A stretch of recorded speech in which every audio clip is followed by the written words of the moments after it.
What is going on, everybody, and welcome back to Runewords Reimagined, the show where I do absolutely everything within my power to prove to everybody around me that Monica from Doki Doki Literature Club is my real girlfriend. So today, we're going to be talking about a rather interesting rune word, and the name of this rune word is going to be Shadow of Doubt. Obviously, as you can see here, this is for a necromancer. All you're going to need for this is L and Tur. Pretty low level, pretty cheap to make this, and it's really good in my opinion, especially for what you get when you actually make this. So let's go ahead and do that. L and Tur, and now we have Shadow of Doubt right here. So if this one rolled with +1 to summoning skills, this can actually go in between 1 and 3. I'm just very unlucky today for some reason, but that's okay because I don't use a necromancer right now, and by the time I do, I'm sure I can make a better one. Under that, we got +1 to poison and bone skills. This one can also roll between 1 and 3, and again, I'm just very unlucky.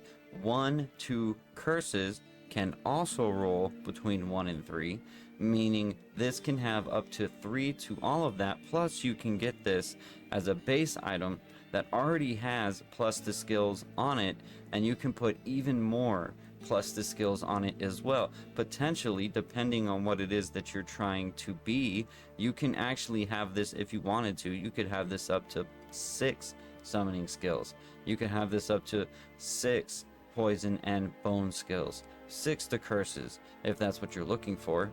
And this rune word, let me double check this, yep, it can be equipped at level 13, which is very early and kind of overpowered to be getting 6 to a skill, right?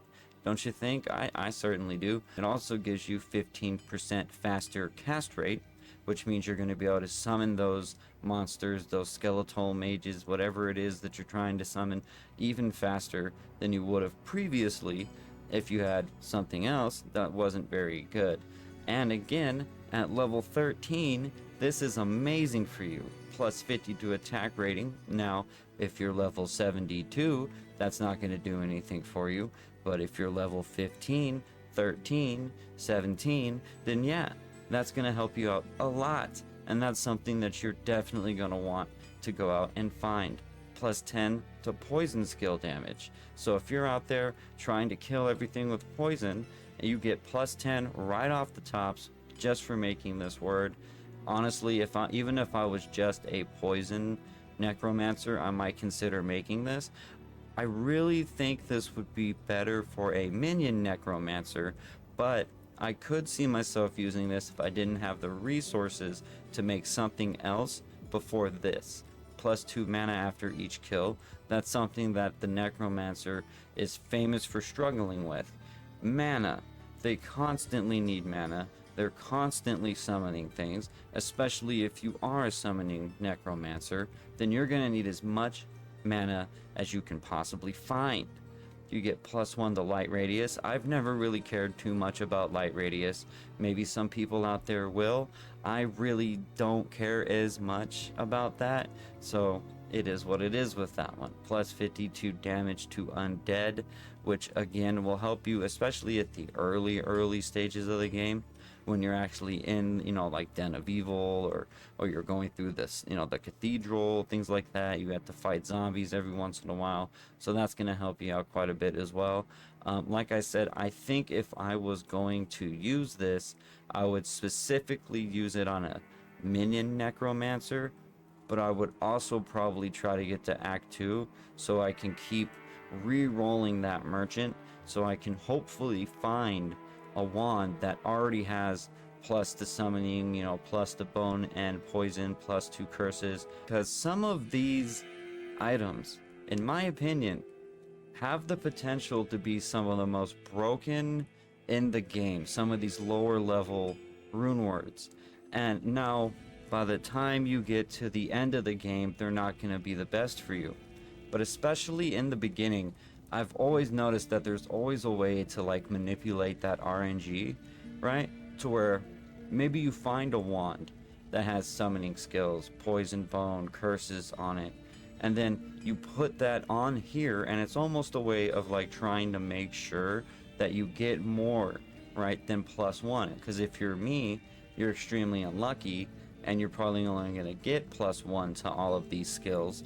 But if you're you or somebody else, you might not be as unlucky as me. And that's why, especially in the beginning of the game, I always really like to pick up pretty much every single white item I can find and every single gray item that I can find, because you never know when that might actually come in handy for you or a different character. It's always a good idea to pick up items like that and to look at them. At least look at them. I know most of us are trying to like smash through the game and get on to the next difficulty, and we don't really want to pick that stuff up and loot through it and, you know, try to filter it all and make sure that we got the things that we really want on them, right? Well, give it a minute, give it a little bit of time, go ahead and do that. And the reason I'm saying that you should do that is because you never know when you're going to come back to this game later in the future. I don't know about you, but I have a tendency to play this game and come back to it maybe 6 months later, right? I'll play the game for like a year or something, maybe I'll play it for a few months, you know, I'll get bored and I'll stop playing for a little bit, and then I'll come back eventually. And when I come back eventually, one of the things I've really noticed, at least in the last few years, is I'm happy I started making mule characters, because when you make a character that can stash all of your gear like that, you can always go through those characters later and then find things that are better for you for whatever the situation might be with the new character that you're playing as. Like right now, I have this right here, right? This is called Crimson Cry.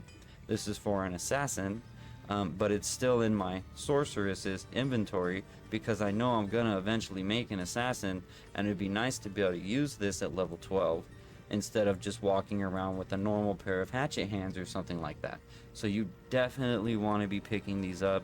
I know this is a little lower of a rune word. I will be going and trying to give you guys some of the higher rune words as well. I just wanted to get through some of these lower rune words first, but those are coming, so just give me a little bit of time and we will get there.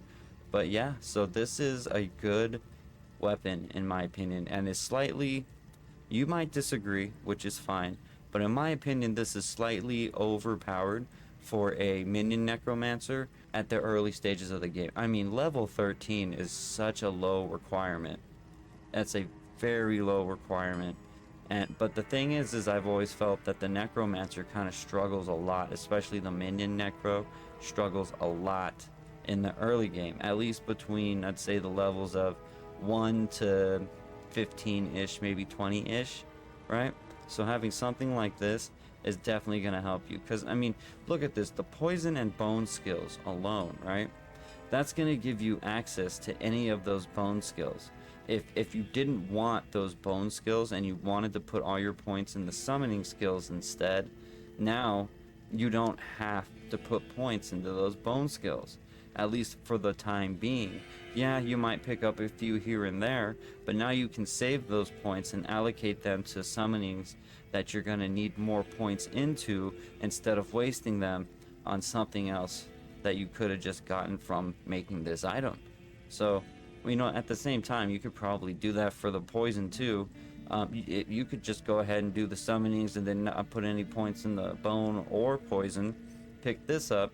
Hopefully you got something else that has like +3 on it, and now you have +6 to poison and bone skills. You see what I'm saying? Like this can really help you a lot, especially at the early stages of the game. So if you're a necromancer, I really want you to not sleep on this, or at least I should say I suggest that you don't sleep on this. Or feel free to do that. We all play the game differently, but I think it'd be very beneficial to you if you pick this one up. So yeah, that's all for today. I'll see you guys for the next video. So later. Because when you make a mule character, a mule